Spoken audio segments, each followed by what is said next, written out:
the Allen Huntsville Anthology. Please give it up for everyone who is in this book. This is our 9th year doing this project. Well, technically it's our 9th release. We've done it for 10 years. There was like a COVID double edition because, you know, that was weird times for everybody, for the anthology included. But this is a fantastic project that I'm so proud of, that allows us to really celebrate every voice in this community. It functions as a yearbook of this community, so anyone who has read at our events is welcome to submit, and they get published at least one piece. So you've got some fantastic poets and writers in here from right in this room and right in this community, and you know, it's like a real book with like a barcode and a spine, and like you can put it on your resume and say like, I'm really published because I'm in this thing. So I hope you get a copy. It also looks beautiful. You may have noticed that it's like literally the most gorgeous thing I've ever seen in my life. And that is thanks to Stephanie Flower. Please give it up for Stephanie Flower, who is now hiding from me. She has Delta Dogwood Studio at Lone Mill. If you like her work and want to check out more of her work, you can buy it, like originals in person from her at Lone Mill at Studio 2047? Is that correct? Yeah. I just pulled that out of nowhere. I'm so proud of myself. Amazing. This brain does stupid things. Amazing. So yeah, if you like Stephanie's work, please check her out. She is fantastic. She's also on Instagram at Delta Dogwood Studio. So grateful that she allowed us to use some of her work for this cover. It is absolutely gorgeous. Please buy a copy from us tonight. We've got quite a few over here at this table. Me and Gorka and Josh will be over here manning this table at the end of the open mic, so please don't try and come up and buy one during, because we're all literally just trying to focus on this part of the event now. You know, we can only do so many things at a time, you know. Okay, that's so many things to talk about. First, we're going to have an open mic. It's going to be amazing. There are 20 people on it. You're going to be so excited. You have 3 minutes when you come up here. I'm stressing that. 3 minutes. If you do not know if you're going to hit 3 minutes, we will happily warn you. Borka is going to do that by making a sound. No. Why can't you ever clap on command? I'm nervous. Are your hands sweaty? A little bit. This is karma, because before I got on stage, I said, Borka, do I look okay? He said, looks like you have boogers coming on your face like a 3-year-old. He said, they're everywhere. I was like, thank you. That's fucking amazing. Your hands are sweaty and you're weird and you can't clap. Okay. This is a roast of Borka. Okay. No. Okay, when you hit your 3-minute threshold, you're going to hear this sound. Okay, almost a little better. We'll work on it. We're going to workshop it. And then when you hit like a 3-minute, 15-second, Borka's going to play some weird, dumb noise music. I'm just going to say time. He's just going to say time because he's nervous, because I made fun of his music for too long. So now he doesn't want to do the bit anymore where we banter about his music. So he will just let you know when time is up. So please try and stick to your 3 minutes so that we have enough time for everyone on the mic. Also want to stress and reiterate that it's just the reader of the work up here, so you can't bring your friends up on stage with you. It's just you up here on the mic, just to save, you know, space and time. Also, let's give it up for Straight to Ale for allowing us this space.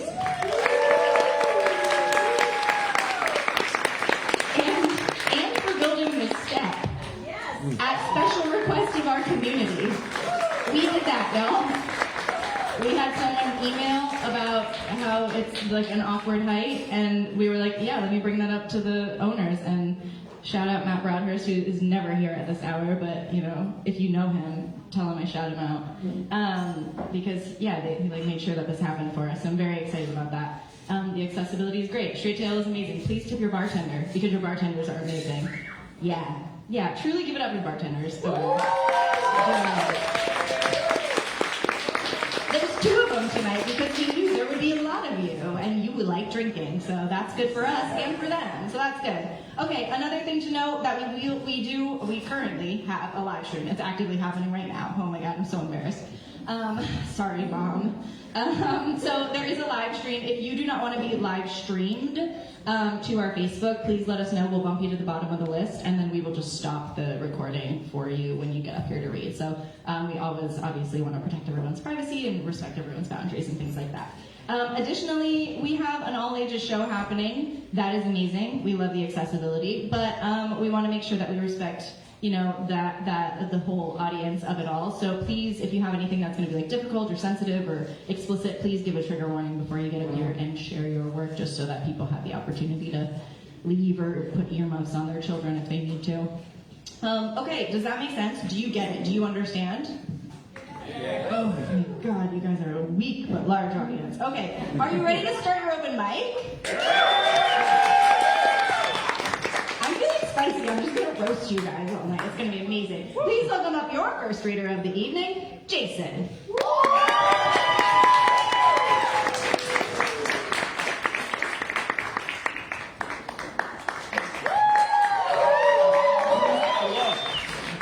Since it's the anthology release party, and I'm in the anthology, I figured I'd read something from the anthology to encourage you all to buy an anthology. I mean, it looks gorgeous. Jesus Christ. Anyway, this is about my grandfather. He passed away in July, and I found out at a comedy show, which you know, it was a good vibe. Anyway, for Jerry, he said he'd be listening. It was a week before my birthday, and I think you understood how disrespectful time can be. Too much, too little, never when you need it. You said take it easy, and I took it. You said take it easy, and I'm taking it. You said take it easy, and I'm not taking it well. You said not to mourn you, like it's your call. And no funeral, but it's my party. I can cry if I want to. I don't want to. You set me up. I was supposed to call you in the morning. Now if I want to talk, I'll take the pilgrimage to where the Susquehanna cradles the earth, that cradles the cinders of a man who will never cradle anything again. And he said, take it easy. So I'm digging through my bookshelf for the recipe you gave me for 8 dozen muffins with a rum glaze. Because that's how they did it at the bakery when you were 16. As if I needed an excuse for a bottle of rum. Anyway, when you get this, call me back. Take it easy.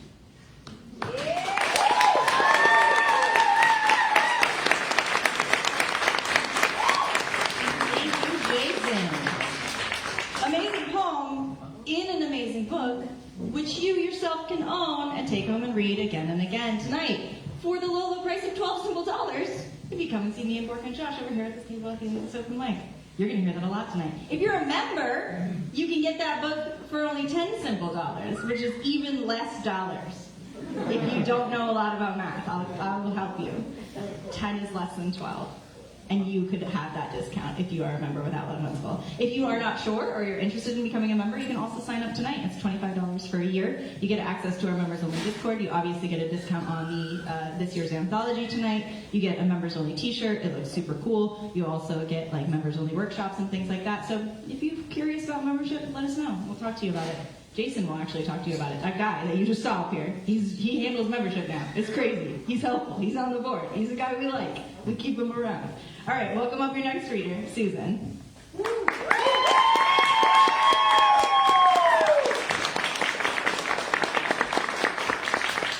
Hi.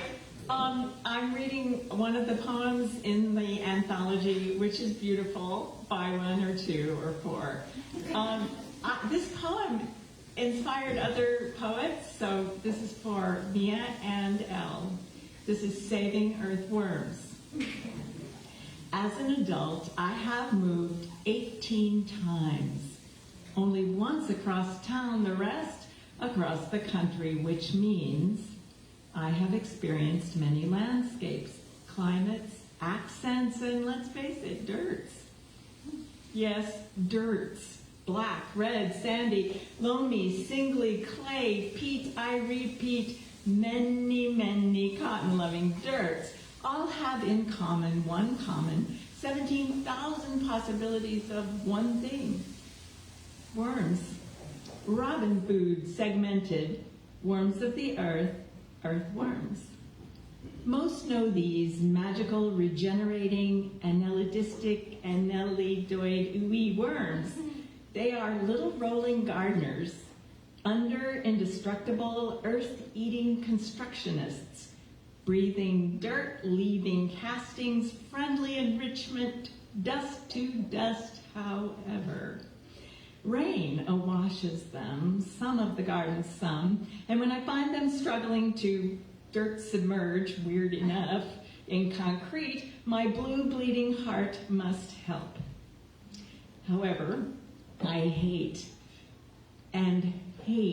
to touch bugs, worms, spores, spiders, and the like, but respect their ordered place. Toilet paper ladders for spiders fallen into the bathtub, for example, and the picking up of the earthworm fallen on hard concrete rain times. However, I can barely stand to pick them up, and it doesn't help that they go immediately berserk. Some have squirmed their way to fall several feet to worm concussions. However can they survive the fall, or the soon-to-swoop feathered seeker? So freaked and trying to hold the worm flipping in violent frenzy, I EUing up the drive toward the garden to loosened earth mud salvation. It's weird to me to bury the living tube, and it takes a minute to stop the squirm worm flipping dirt, but within a few moments I calm, it calms, and we go our separate ways. Paying down the universal karmic debt almost always helps another never known and on the other side of the world. However, in this case, I got to touch the one that helps me. Thank you.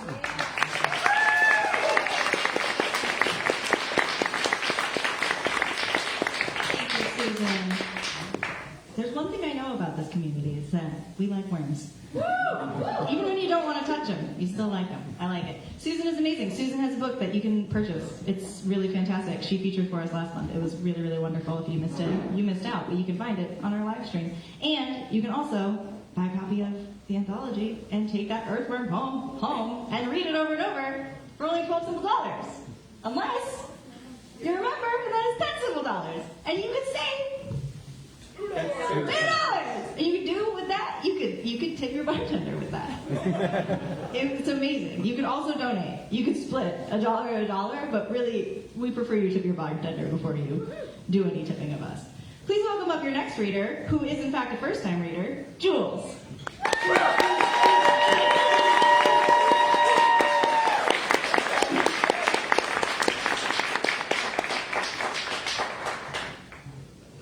Expecting to have to praise them, but I got my good shoes on today. Okay, to preface, this is not really a poem. It's more meant to be lyrics and screamed very loudly. But I'm not going to do that. I'm going to tap along to it though. But imagine it being screamed and at about twice the speed that I'm tapping. So, this melting pot's tipping over, brimming with innocence blood. Those who are seeking refuge from torture just to be made villains of. And none of it will be left over for those who have kissed his feet. He sweetened it for the vultures, but not for the peasants to eat. I stand up for what I believe in. You stand up for who you believe. Your dick riding's driving me crazy, and yet I'm the one who's naive. He's on God's good side, or so you're told, but I know that it's a charade. The truth is his God is plated in gold, and this is his holy charade. Crusade. This is his holy crusade. And that's it.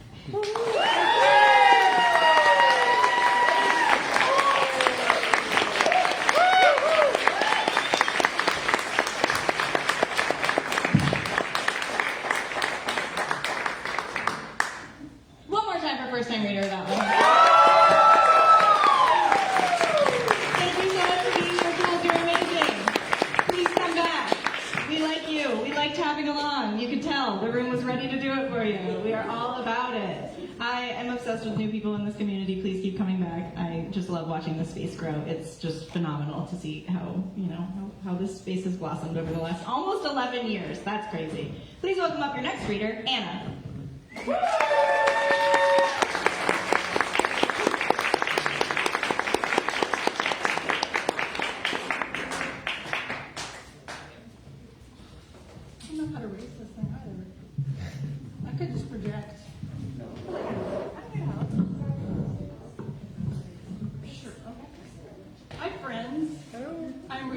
From our lovely anthology. anthology that you can purchase for 12 silly little dollars. Or $10 if you're a member like I am. Yeah. So I'm reading these pieces in my anthology. They're kind of spicy, I guess I have to say. Not really explicit, just kind of sensual, suggestive, so plug your ears if you're not into that. This first piece is called Celirophilia, and I'll let you Google what that means.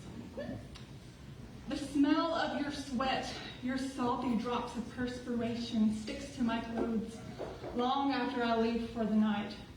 Yours is my favorite scent to wear. The way it sits and sinks deep into my skin, marking me. I know I'm what you want. But do I want you? Oh yes, let me describe the ways. I want to grab and pull your hair. I want to hurt you with the softest touch. I want to tie your soul to mine. And I want you on your knees. I want you to beg for it. I want to do bad things to you. Your taste lingers in my mouth. I want to fucking swallow you whole. To tear me off you is to split atoms. Our love will be the world's undoing, a climax of destruction and desire. I want you to your and my very end. And the title of this next piece comes from something that my boyfriend actually said to me, poet that he is as well. He said, we can fuck in the astral plane. So I thought that was great fodder for a poem, so I wrote a poem about it. Our nights together are spent in the land of dreams and spirits. I find you amongst a choir of angels with their tunes ethereal and sublime. They sing of a love so perfect and all-encompassing, a love which moves the sun and all the stars. It's said they sing of God, but I know they sing of us. The darkness of ancient philosophies illuminates a way to love more deeply. Every part of you within me, and I within you. Life and death, everything and nothing. Ein Sof is the culmination of our union, for we create our own infinitudes. Like those spirits of the air, we are not bound to this plane. No limbs nor sheets to restrain our passion. Together we discover the sensuality of sacred geometry, the holiness and divinity of two bodies' relative positions. The planet Venus burns with our desire. The lover sphere is sanctified by us. Thank you.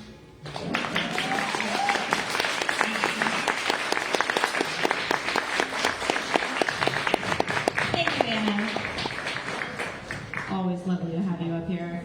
And reading poems from the anthology that you can purchase. I like Silly Little Dollars. 12 Silly Little Dollars. This is very, very good. And Love is in the Air, obviously. Is that why there's so many of you? Did you all bring dates? This is like about double what we normally see, so some of you are in some polycules. That might be a thing as well. No shade here. It's also, Valentine's, obviously. It's also Black History Month, so happy Black History Month, because we don't forget that. We're not forgetting that, no matter what. Use my soapbox to tell you to read marginalized voices, please, all the time. And don't lose your empathy and compassion, especially now.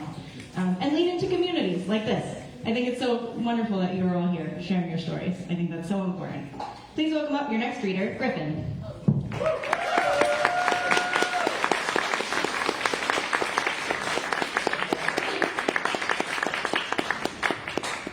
Speaking of Valentine's Day, I have a short poem first about what I did or perhaps what I didn't do on Valentine's Day. I spent the night alone with myself, just picked a direction and drove. Did 80 down the interstate with the radio ringing in my ears. I followed the moon to an unfamiliar city and parked at a deserted marina. Engine off, windows down, fingers freezing in the February air. I let the roar of the road lull me to sleep while the city lights shimmered on the river and the boats bobbed derelict in the dark. I leaned the seat back and remembered a dream. Then I woke up alone and headed home.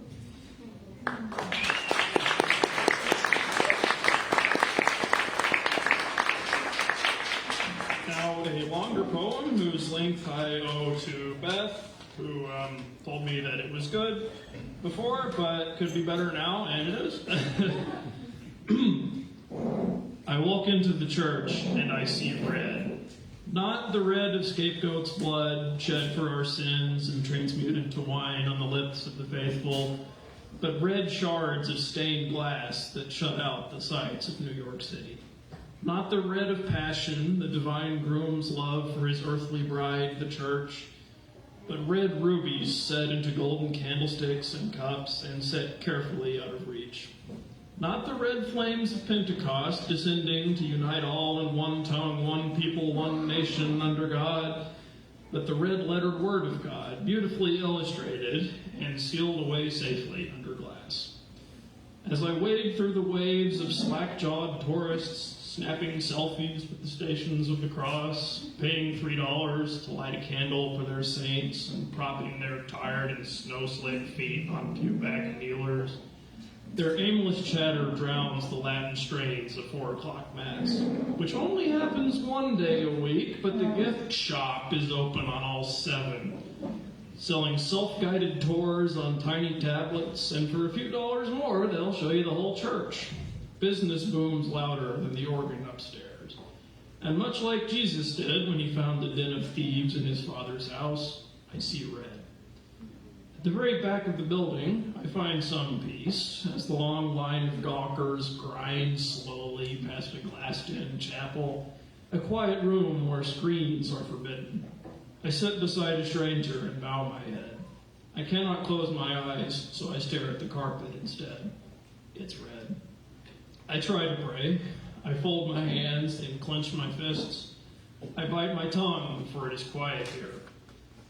I want to ask my God, the man who hangs golden and crucified above my head, why he has allowed this, why I walked past a dozen homeless men in the subway, too broken to beg, curled in filthy sleeping bags where the air is warmest and the floor is driest, scrounging a last supper of scraps and trash and scavenged plastic utensils, while just a block away, the house of God is wearing more gold than Trump Tower.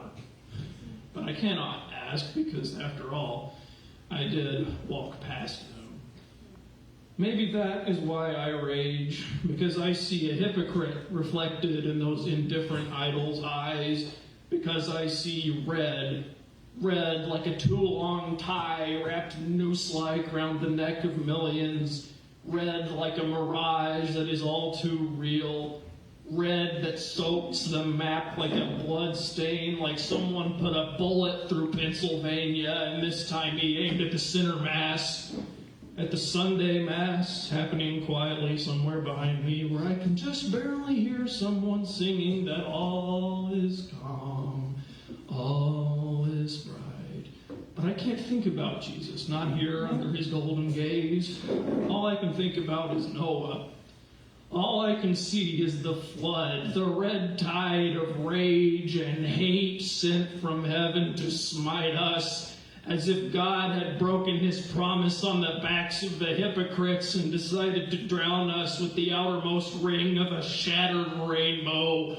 I see red, I feel red, I am red. And then the bell tolls. And it's time to go. Yeah.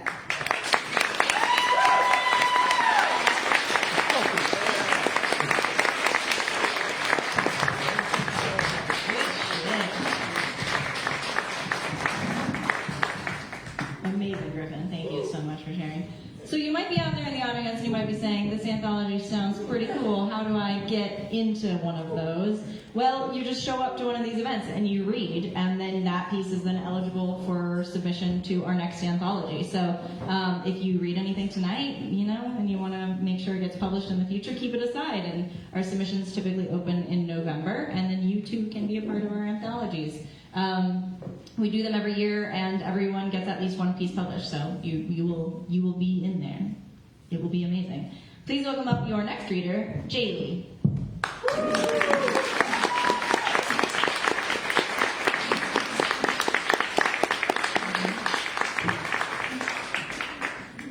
Hello, everyone. My name is Jaylee. Okay, so I'm going to read 2 poems, maybe 3 if I have time. Failure by Jaylee. Failure is a strong word, tied to memories that are blurred. Always trying to make others happy, never enough to satisfy the hurt. Feelings of failing in many ways comes from deep inside my brain. It makes me want to disappear, to just give up and take on the fears. Always trying to fix, heal, and feel, but never enough to support or cure. Fail is a 4-letter word that I could comprehend as early as 10. When my brain starts spinning with thoughts, failure is always at the very top, causing knots. Comparing successes is how it all started, directly tied to my worth and self-esteem. I wish it were just a dream, but it is my reality. Failure is a strong 4-letter word that I'm working on pulling out of my core. Thank you.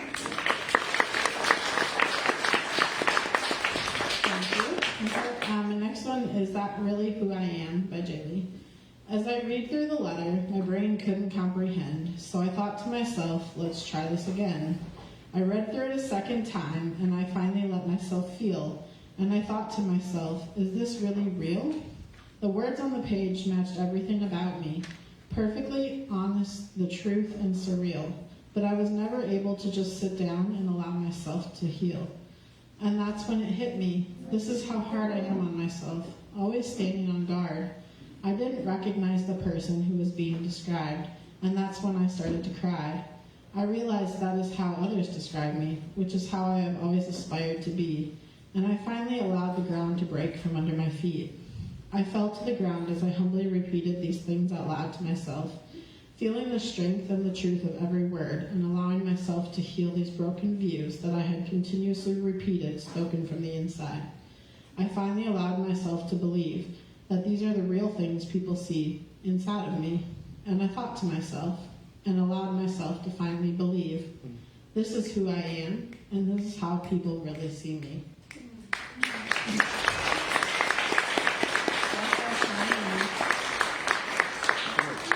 A really short one, I think. If I can find it. Okay, human. I just want to be human, to be treated the same, not just known as that person who's gay. I am me, and I am free to be whoever I want to be, not bound by social norms that expect me to be someone who I don't feel fits me. I am a human, and that is all that matters, to be treated with respect and dignity.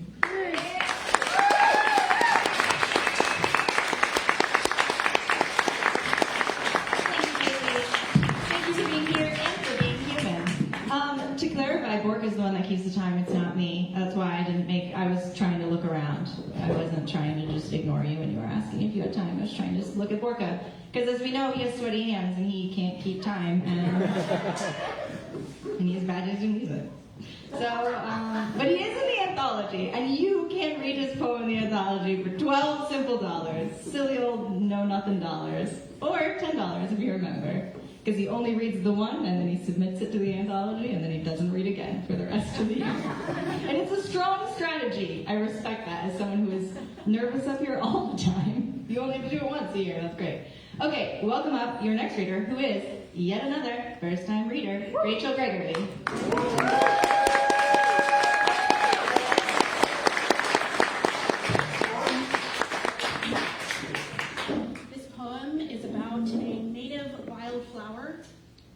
Should start blooming here coming up soon. Hello, Hepatica. Nigh the roots of a sleeping oak, against the brown evidence of winter's cruel visit, a white bloom bursts forth, so eager to meet spring that it escapes its protective sepal to brave freezing gusts of winter's dying breath. Purity ornaments the leathered mottled leaves, whose nature contrasts tender petals. Atop fuzzy stalks, this ephemeral flower rises to greet the sun before the trees awake and shield its giving beams. To those of us who frequent limestone crags and clamber beneath the branches of the majestic forest kings, your simple courage is not lost on our seeing eyes, for we are better for your beauty. Hello, darling Hepatica. I have been waiting all winter for you. Thank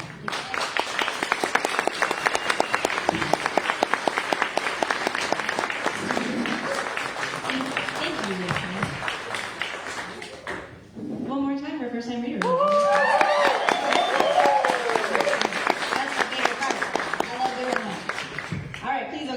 next reader, Elizabeth, tonight.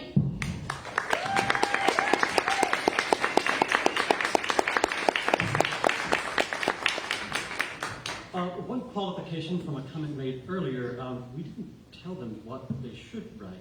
Rather, they had this really moment where they were expressing their insecurity about what they had written, and we sat with them in their fear and their insecurity about what they were writing, and asked for ways we could be supportive to them so they could find the voice that they were looking for, so they could find the thing they needed to say. So we didn't tell them what to write or fix what they had written. Good evening, everyone. Good evening, initiates and new members. And welcome to the 3rd annual business meeting of the Circle of Sapphic Sisterhood. We're so excited to be here for our monthly business meeting. We're so sorry that the Sister Superior Beth, holder of the lamp infernal, Senyana of the Black Waste, bringer of the final dawn, or as I know her as Mistress, was unavailable to be here this evening, but plans to attend next month. In news, we are grateful for the recent sacrifices made at homes and intersections, especially those from sacred sites on ley lines. Mistress instructs me to remind you that the Circle of Sapphic Sisterhood is a system of violent revolution, and new members may only be initiated 33 minutes before or after each business meeting. Additionally, for those who have expressed their concerns through the normal methods, the ordinary occupation is on the job and expects to round up those notorious loose ends. They do promise nothing will go as, unfortunately, as it went with Josie Lost. And we were also instructed to say this to you, all of you, beautiful souls in this room. The world is lying to you every day about your validity and your beauty. We see each and every one of you from our places, our hiding holes, and our fortresses of inner strength. And we know that you are beautiful, powerful, and the lies being spoken about you every day are harming you and hurting you.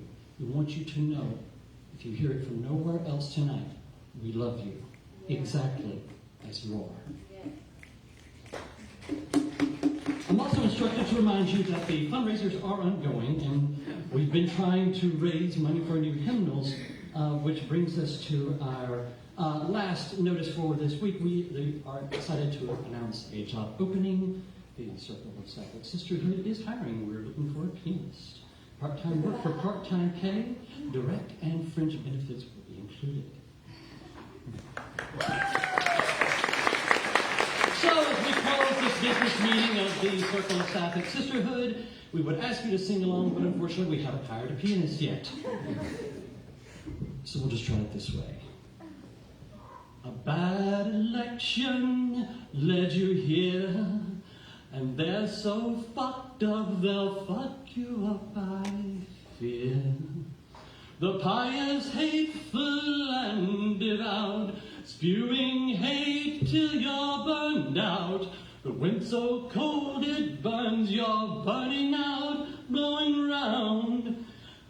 And if you've got no other choice, you know you can follow my voice through the dark turns and noise of this wicked fucking town. And then you're someone you are not, and hunts for cities begun to rot. Remember Mrs. Lot and when she turned around. And if you've got no other choice, you know you can follow our voice through the dark turns and noise of this fucking little town, of this fucking little town. Yeah.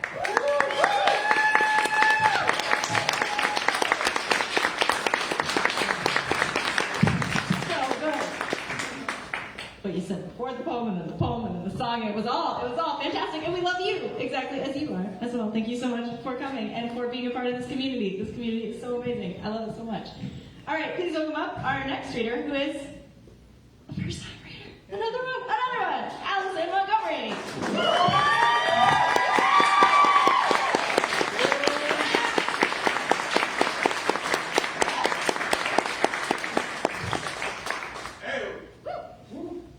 Thank you, Jason. Love you. Yeah. Hey, everybody. I'm Allison Montgomery. I'm a woman. I'm transgender. Whoa. Scary time out there, right? Yeah. This feels like a stand-up open mic, but it's not. I swear. Yeah. So there's a lot going on right now. Like the federal government is trying to erase all mention of us from any and all of its systems. There are like trans people whose passports are being seized, and so like they can't leave the country anymore. So that's pretty cool. Yeah, it's a scary fucking time. And so like I don't know. I wrote this. I don't write a lot of poetry, but I wrote this in the first week of the new administration, and as a partner of mine says, brilliant woman, there's going to be a lot of good art that comes from this. Yeah. So here we go. This is Once We're All Gone. When they finally banish us, shoving us back into the closet, stripping us of our right to life, liberty, and the pursuit of happiness, relegating our existence to history books which will themselves be banned, the world will continue turning. The oligarchs who claim your wages for themselves and pollute the goodness of creation will speed ever farther into the distance. The wind and an ember will still consume entire houses, towns, and neighbors. The homeless people you pass in your warm suburban will still go hungry and die on the street. The plastics in your blood will still gather in your capillaries. The snake oil you're hooked on will still fail to give your life meaning. The armed conflicts your tax dollars fuel will still claim the lives of children who are a different color than yours. The teachers of the weird kids at school will still be censored from saying why they ended their own young lives. Your own children will still walk through metal detectors to get to class. The $5 eggs will still be $5. Your life will be unchanged. You will still be able to say what you like about us, rather what you don't like about us. You'll still be able to say what you like about us, whatever you want, just as you could before. You will still be able to be yourself, just as you could before. You will still be able to do the things you like to do, just as you could before. You will still be unsatisfied, just as you are now.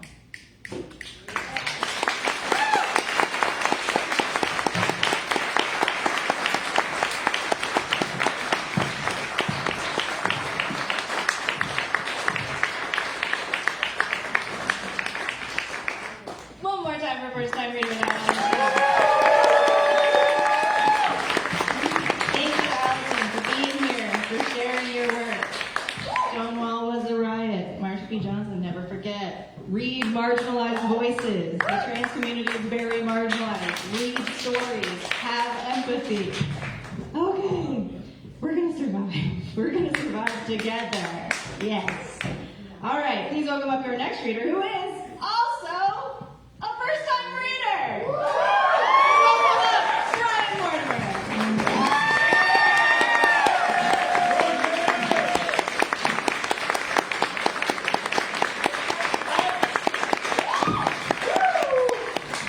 Disclaimer, I'm not a poet, but I did write something. And You're a poet. You did it.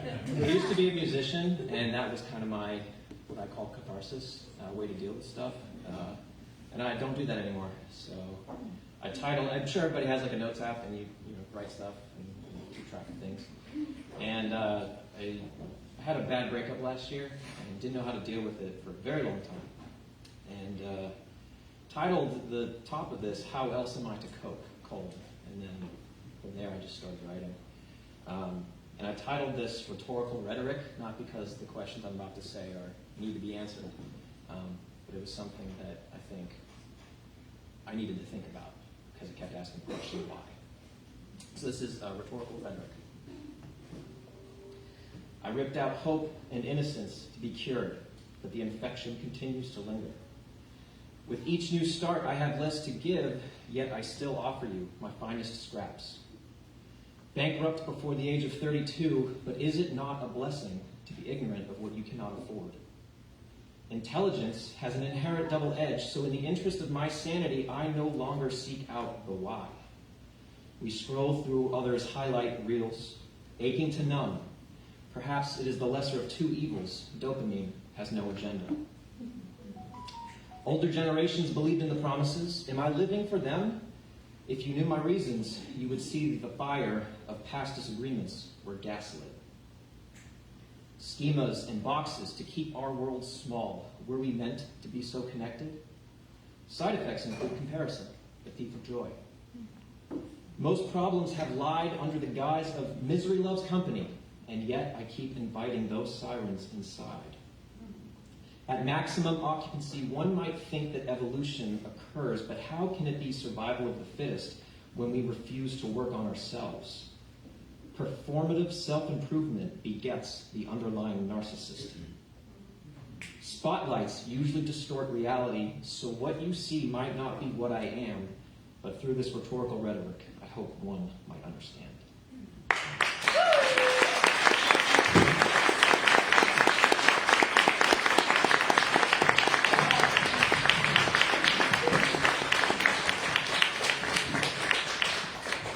One more time for Kristen.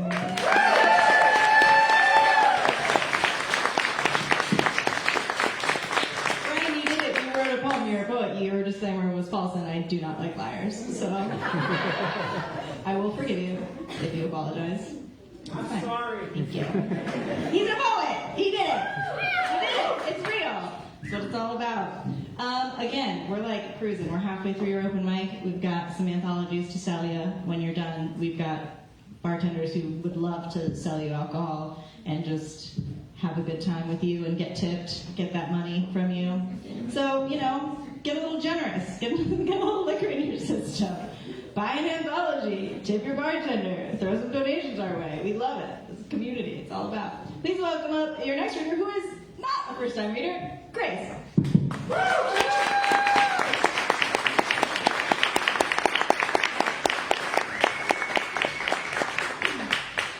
Hello. Oh gosh. So I have a poem in the anthology, which I heard is 12 Simple Dollars. So simple in this economy. And it's called Conversations with My 7-Year-Old the Morning After the Election. But I'm not going to read it to you. So if you're like, oh, I wonder what that poem is like, what does your 7-year-old say? You can buy this anthology and read it. What I am going to read for you is a poem that I wrote last Tuesday, which is called Not to be a pick-me, but I survived a cancer so rare the doctor asked me to do genetic testing.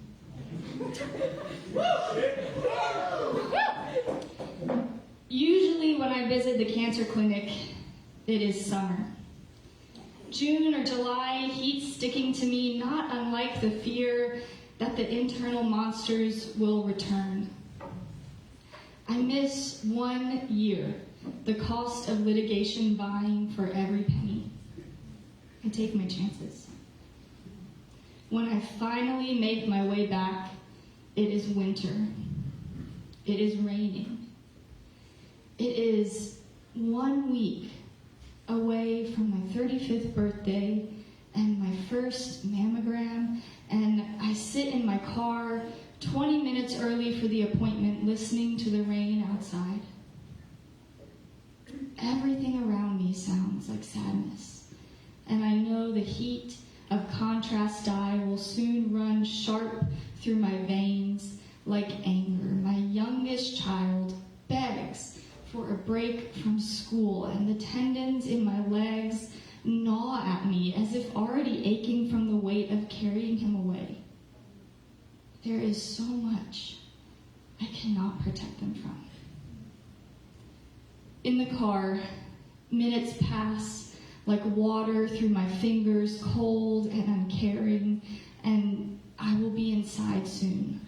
We'll see inside myself, not soul or heart or desire, just flesh and bones, and if I am lucky, nothing else. Inside the clinic, it smells of acetone and bleach. A woman, gaunt and frantic, asks if she can check in before me. I tell her yes. I wonder what it feels like to watch someone like me walk to the desk, young, all my hair intact, cheekbones still filled in with fat and health. I carry all my oxygen without a tank. I am pale but not gray. A nurse tells me I can keep the pen when I say how nice it is. I am offered a warm blanket. I accept. I hold my arm out for a cannula and taste saline in the back of my throat. When the contrast dye hits my veins, everything burns. My body has caught fire. My pelvis so hot, it feels I have wet myself. My throat barely holding back bile. My arms white hot and raging. Everyone moves so quickly, and I lie perfectly still, pants pulled down around my ankles, a witch on a stake, watching the world spin around me. Funny how easily I'm able to be amenable. For years, I wanted to die. Now, every year I beg them, let me live. Let me live, let me live. I will do anything you ask. Thank you.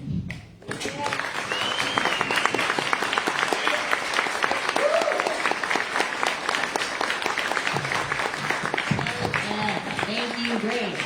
Badass poem. This is in the anthology. You can get that. You're true. I should have been talking about how you can buy past issues of the anthology tonight as well that are also $12. That in this economy we have not fallen victim to inflation with our anthology prices, and soon, if we stay fast, we will be cheaper than eggs. I think. Together, we will get there.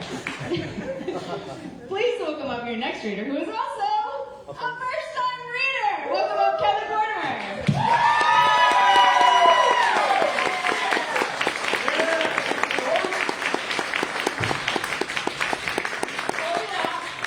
Hey everyone, you're my brother earlier. Your shit was amazing. Thank you. Like him, I went through a pretty bad breakup last year. And while this is sort of about that, it's more self-reflective. This is called I Am the Mask. The beginning was easy. That harmless statement made without a second thought. A steep slope ignored and out of sight. The mask held together with projected positivity and happiness. Yes, you're up for that. Reinforce their enthusiasm with conjured excitement. Sure, you'll help them. Smile when they smile, and again, when they might be looking. Of course, you'll be there. It's worth it for their happiness. Show them it's worth it for yours too. Mirror their eagerness, their passion, their zeal.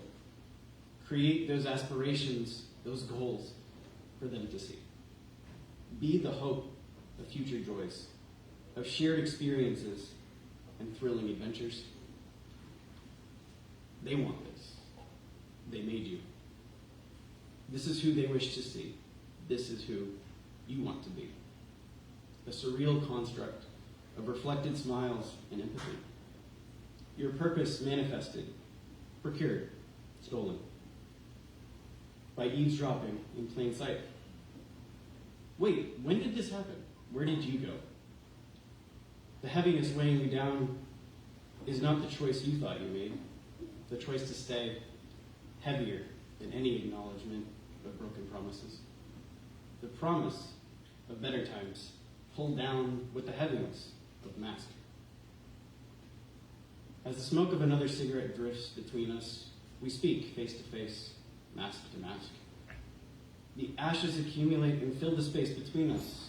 We listen, understand, and apologize with lies and false empathy. The front porch supports us as the rest of our home falls apart. We perform on this dark stage of willful ignorance. And the song of not knowing repeats in your head.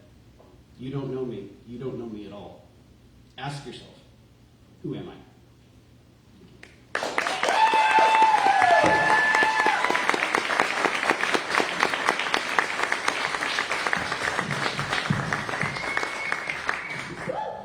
One more time for a first time reader.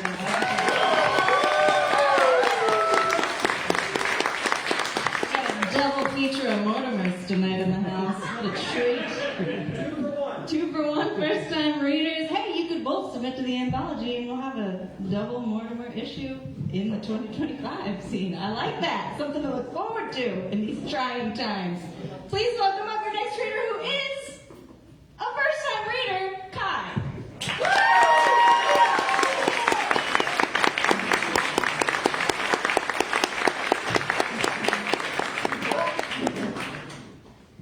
Is this too loud? I can't tell. Am I speaking loud enough? Awesome. I can? Yeah. Awesome sauce. If I remember correctly, this one's called Sharp Edge. People's words engraved into my body like a knife drawn onto my skin, drawing blood. Their words like dripping acid on my brain. My heart torn apart more and more as people constantly tell me things to tear into me. Heart and brain constantly fighting me over the things I should or should not do. My heart saying I should live, but my brain saying it's better not to. The fight turns into a battle on my skin, blood being drawn and bruise after bruise. The fight never ends, no matter how much I try. The scars build up as the pain never fades. The internal damage to me from pill after pill, the outer damage from scar after scar. The mental damage from all the words that people have thrown at me like knives, piercing through me as I'm mentally torn through by the sharp edge of their words. Anyway.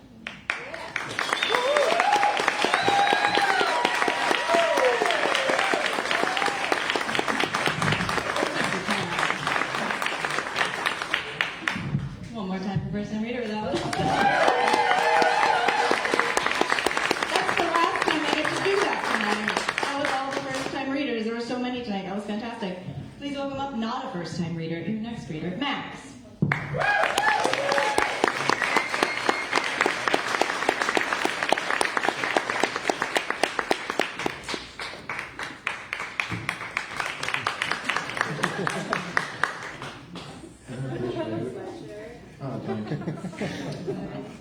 I appreciate it. I'm going to start out with a short one real quick, and then I'm going to do two ones I've done before. In life, without the parts that are bloody and gory, how can we appreciate any story of glory, where pastures are green and pristine? Everyone wants some sort of title, but when the belt gets tight, tools is what is needed to get out. Hands get tied, toes are taken just to remain intact, like plastic around metal. Make a point and stick it to the bored and miserable who try to bring out the worst in people just to make the world as minuscule as they are. All right, that's my first one.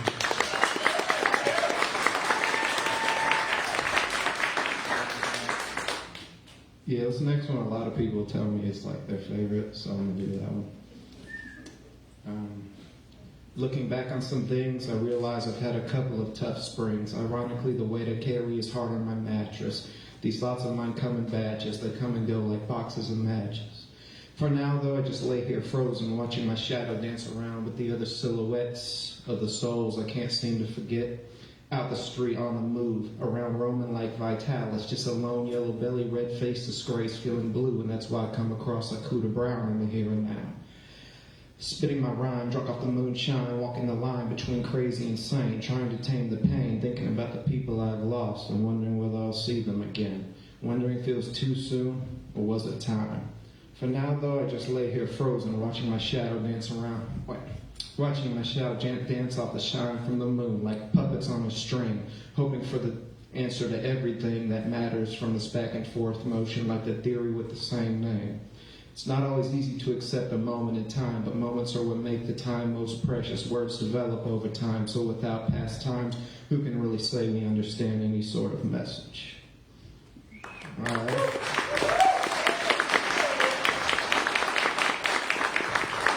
All right, this is my favorite one to perform.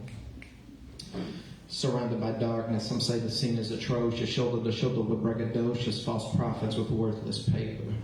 But it's all part of my magnum opus. All this arrogance and foolish pride has caused a cease and stride. Plus has added extra weight to that singing heart filled with hate. But wait, I must confess, this makes the flavor taste the best. Killed at the stake and served to my plate. I'm no saint. I slaughter goats and use their blood as war paint.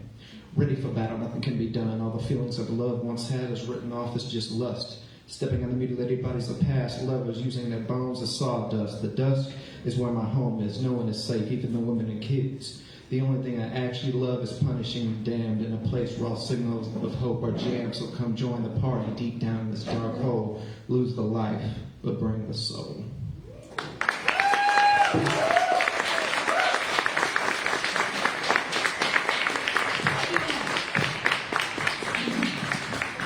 feel like I've said it before, but I'll say it again. But you can buy some anthologies tonight if you want to. Max's and past issues as well. They're $12. The dollars are so simple. They're not complicated. We talked. They're very easy peasy. Please welcome up your next reader, Boyana.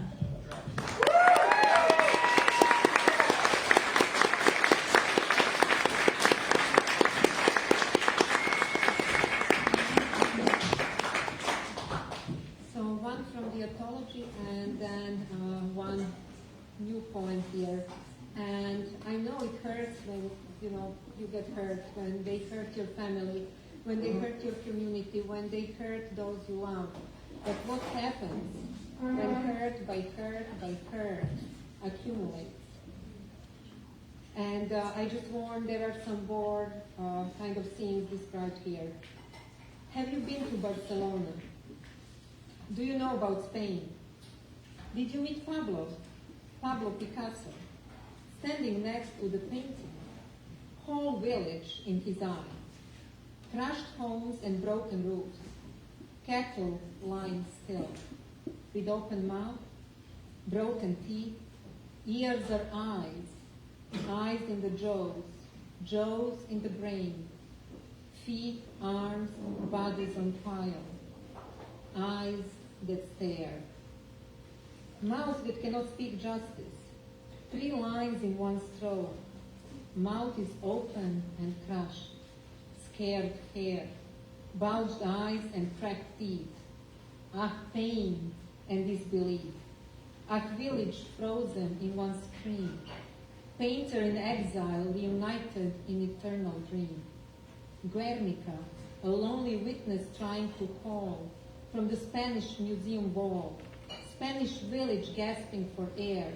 Warning forgotten at world's fairs. Painter's eyes piercing air. World in a slumber, detached and scared.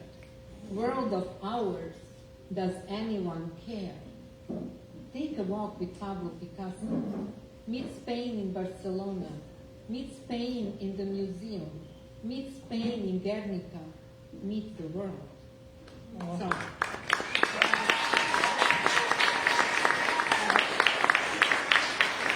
and then comes a new one, nicer one, funnier one. The plane chased the sunset on the way to Denver. Hour and a half. Entrance to the bright setting sun. Transforming skies in clear air trembled in the wind. I couldn't help but think of that movie ending. The main actor for that last burn waiting to be the one with the sun. Light orange streak is burning into dark orange turning, deep purple layers replacing innocent pink, merging in an everlasting dance. Look, there comes a happy party. 3 gentlemen and 2 ladies sharing a conversation over a cup of tea, thinning out, laughing, sinking to 26,000 feet and parting. Whole Comanche tribe in a hunt for a burnt orange bison hiding under the right wing flashing green. Bright star is fading, down on the horizon tripping through a tight grip of the wind. Pictures from the movie flashing bright, in front of my eyes acts of burning in a bright light tremble, liquefying, evaporating. French bistro waiters with no customers and street accordion player waving, into dark skies fading, horizon on descent. City lights flashing under the left wing, eyes burning, from sunset chase to earth returning. Thank you.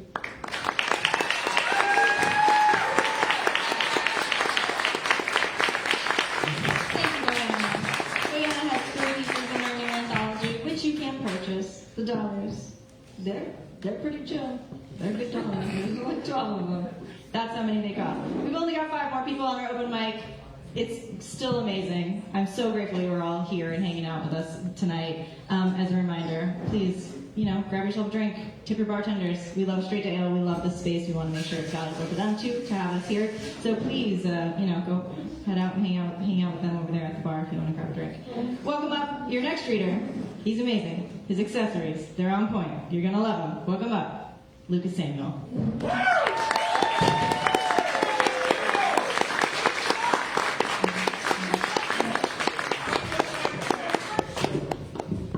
I've been told if you want to look like you know what you're doing, you adjust the mic when you walk up here. So yeah, this one's called Unmoored. If you're ever in the mountains again, driving through streets of memories, don't ask me about my worries, don't ask me if I remember when. I promise you I remember a long night in September. My world was now gone, so I slept on a dewy lawn. No one was left to ask questions except for silent blue stars, so I reached for the heavens, unsure of this life on Mars. The lamented angels had no answer, and an absent hell did neither. They said, call up your preacher and let him know you're no romancer.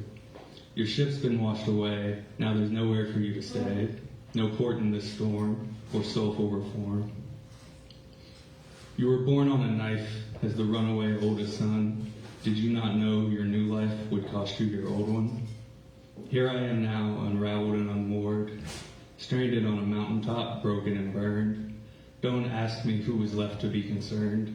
There was just a tragedy to be ignored. I was then visited by a ghost of Prometheus on the third ship of Theseus.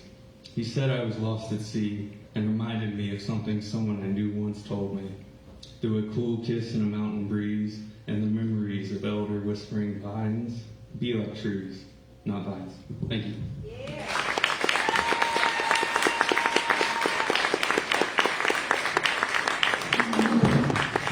I was told if you want to look like you know what you're doing up here, you just wear that hat and the sunglasses. You look like you ran through all the props at a photo booth and you collected them all and somehow came out handsome. What are you doing? How do you do that? If I wore that shit, dude, could you imagine? How fucking funny would that be? I'm wearing that next month. Y'all see me up here. Please welcome up your next reader, Maya Webster.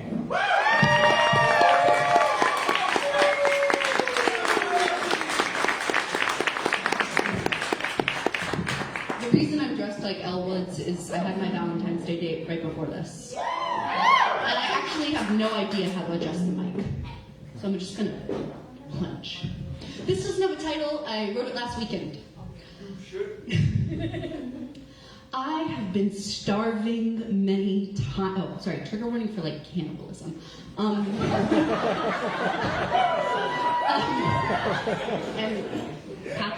matricide. I have been starving many times, turned limp with the ecstasy of self-imposed religion, addicted to watching my own bones jut through gray skin. They found a girl, fingers frost-bitten and toes black, ripping into what lean flesh was left of her mother and father, her stomach distended, fat and hard with the desperate want for living. I have been starving many times, given only scraps fed to me with selfish manhood became wild in the want of uncaring touch. I have always been sure the taste of forefather flesh lingered in her mouth for years, lurking beneath the tongue and behind the uvula. When I took you to mouth, made sure to taste every bit of skin and hair and keratin, I wanted you to linger in me. I have been starving many times, turned dim from the constant threat of violence, sick off the bits of love, choked down raw and rancid. I have always been sure the meat went down her gullet sweet, filling her shrunken stomach and clogging withered innards. They found later, when she was wrapped and warm, the cuts on their bones, nicks on the ribs, and highwayed the long scratch on the tibia of muscle sliced away from bone. Hunger has a solid form. It becomes like matter, too dense to maintain. It will burst. Its expansion all-consuming with the energy of need. Fill me, I begged you, and confessed. Finally, I was born like she, both ravenous and empty. Thank you.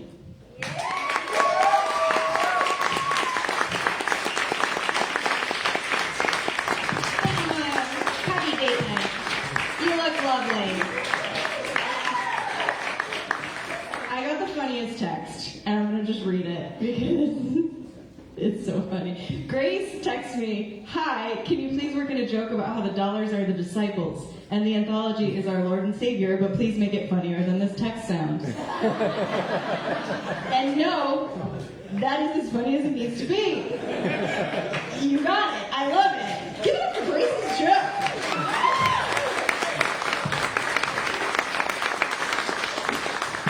Anyway, the dollars appear to have gotten more complicated. Please welcome up your next reader, Lona.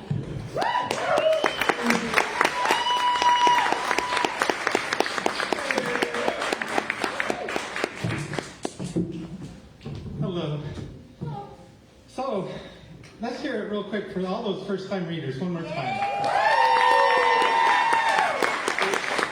They did so well, I don't think they're first-time readers. Was it phonics? It's great having you here. So, estrogen did not make the dad jokes go away. So, I've actually read this poem 3 times here. Each time aspiring to get it into the anthology. One time it got bumped by the dog on the fairway. The other time it got bumped by the pandemic. And then I have no excuses for the other time. But I wrote about 6 years ago, and I think it's my best poem so far. 58 years. It does have some imagery of like a bomb exploding, but it's not meant to be a violent poem. It's more of a reflection on how we can fear how our actions might affect the world, even if they're the actions we need for us. It's an apostrophe poem addressed to consequence. There's images of bombs, there's images of being caught in amber if you don't get out. So, anyway, dear consequence, I always thought you were something to suffer, an improvised device answering my every step, both mutable and sure, inscrutable, and counting down the years and days together, pounding our little plans to powder beneath your watchful gaze. I would feel you searching out the issue of my blood, who never knew they would be running swiftly to any of the 4 horizons to escape your careful ticking in my head. We lived instead in hiding, stopping ears and hearts while worlds we built slipped between our fingers, swifting out into the sound. But we are still here somehow, and feel you strangely, not as a violent flash, but as if we were a clutch of hornets, proud and dagger-sharp, drinking your thick, golden stream of honey dripping from a tree. You drape us in your slow insinuations until it is too late. Our feet sweetly fixed where they had lighted, the tenacious mill cementing us in amber casings, iridescence shining out from jeweled and empty eyes, looking for all the world, as if they yet showed something that could still be called alive. I don't quite remember, even now, how I am still here. But here I am. Gazing back into the yellow glass, I mark your countenance in the faces of my kin, and watch you meting out the measures of their pain. Have I become cold as I question how it is, dear consequence, that you no longer stalk me? Rather, it is I, who see you from a far way off, returning as a prodigal from the wastes. The times and seasons question if I am but shedding my skin, as I run swiftly out to meet you, bargaining away my necktie for pearls, and my go-to-meeting suit for a dress of flowers, and my beard for a skin of softness.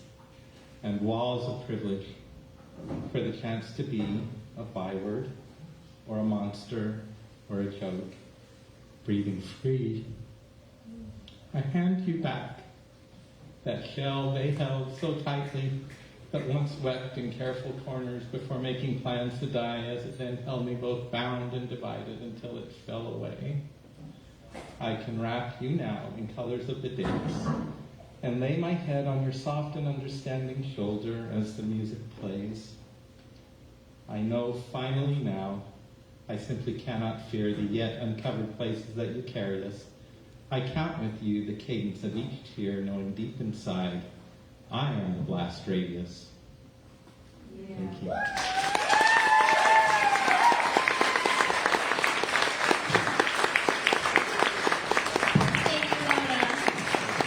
Amazing work. Lona's in the anthology, so you can get that anthology. For 12 moderately, sometimes complicated dollars. Lona's also a member though, so that was only $10, and that means it's cheaper than the original price, because that is how discounts work. So we are the economy. Am I doing that right? In this economy? I don't know. We have 2 more readers. Please welcome up your next reader, Elle.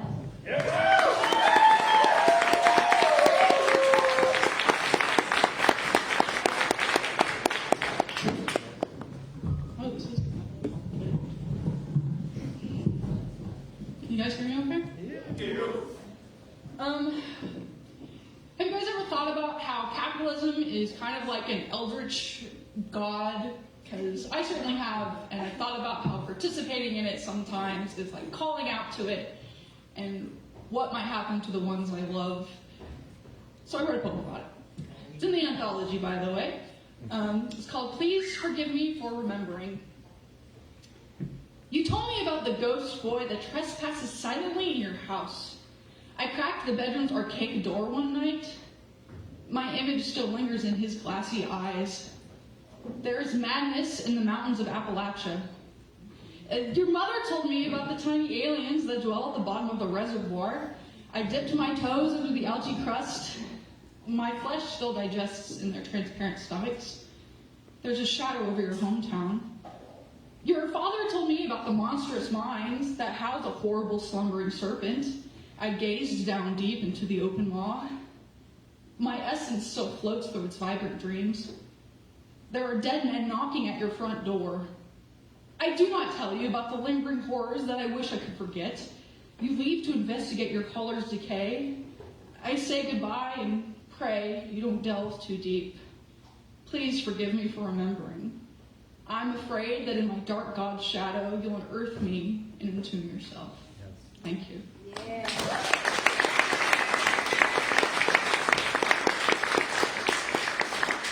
Got one more for you. So about 2 years ago, I had my tubes removed after Roe v. Wade. Thank you. But I, under the patriarchy, I did kind of expect men to push back, but I was super fucking frustrated with all the women that pushed back. So this is addressed to them. It's called Interruptions. Matriarchs preach their words to butcher something inside me. The force-fed line, you'll be a wonderful mother, and I can only choke.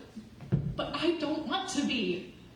I practice my responses and expect their hidden disgust whenever a well-meaning woman. So when you have kids, my words are labored.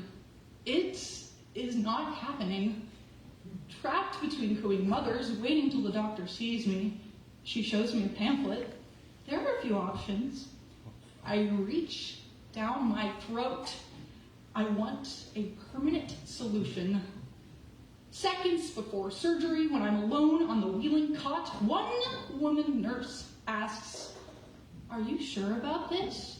My spit-shined answer, "Absolutely."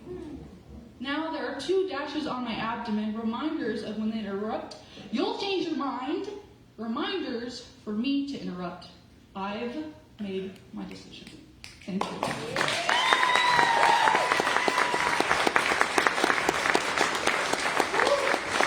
Thank you, Elle. Fantastic work. That is in the anthology for 12. Simple silly goose on the loose dollar. Stealing it, it's mine now. It's on your sweatshirt because I said it first. That's how it works. We got one more reader. Please welcome up Brian.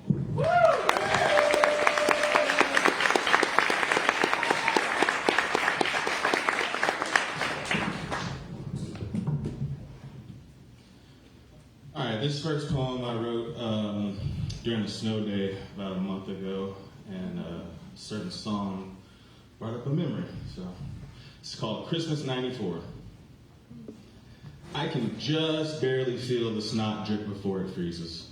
Salty stalactites replace each other like a shark changes teeth. 25 years in the same damn spot. No one thought it could be held for so long, but at this point, I have no clue who I'd be if it dropped.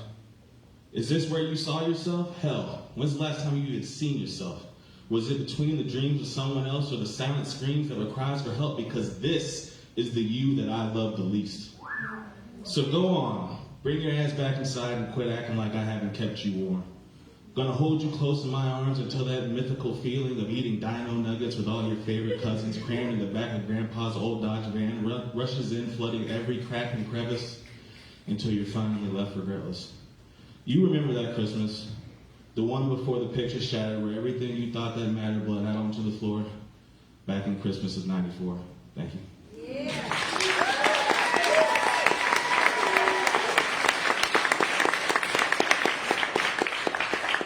I'm sure, like a lot of you, I write to alleviate stress, and it's been pretty stressful lately. So this last one came of this. This is called Luigi's Deli. Cold sweat on wet sheets. Goosebumps creep into formation. The dog and pony show is now on shock and awe rotation. This is not a simulation. This is not an idle threat. This is tiny men with tiny hands stuffing their hollow hearts with death. Tyranny is not a love language, no matter how they dress the pig. 200 years of subterfuge could never mask that smell of shit. So, until the last blue ribbon winner has the bacon cut off their back, long live the butcher when hogs grow too fat. Thank you.